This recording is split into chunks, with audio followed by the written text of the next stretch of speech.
Romans chapter 3. What then is the advantage of being a Jew? Or what is the value of circumcision? Much in every way. First of all, they have been entrusted with the very words of God. What if some did not have faith? Will their lack of faith nullify God's faithfulness? Certainly not.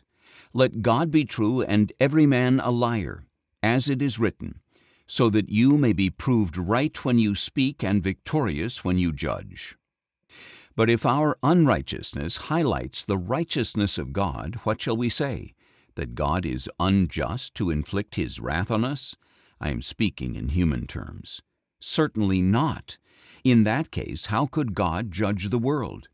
However, if my falsehood accentuates God's truthfulness to the increase of His glory, why am I still condemned as a sinner? Why not say, as some slanderously claim that we say, "Let us do evil that good may result"? Their condemnation is deserved. What then? Are we any better? Not at all. For we have already made the charge that Jews and Greeks alike are all under sin. As it is written, "There is no one righteous, not even one. There is no one who understands, no one who seeks God. All have turned away, they have together become worthless.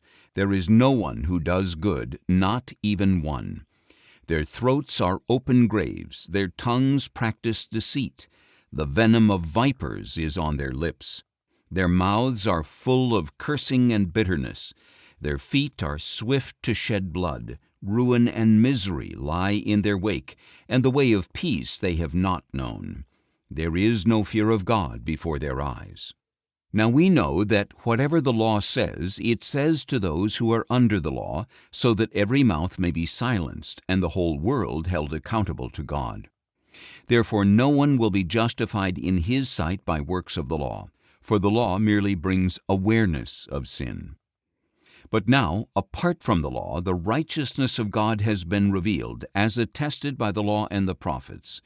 And this righteousness from God comes through faith in Jesus Christ to all who believe.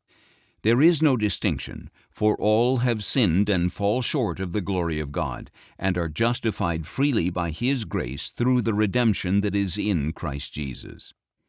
God presented Him as the atoning sacrifice through faith in His blood, in order to demonstrate His righteousness, because in His forbearance He had passed over the sins committed beforehand.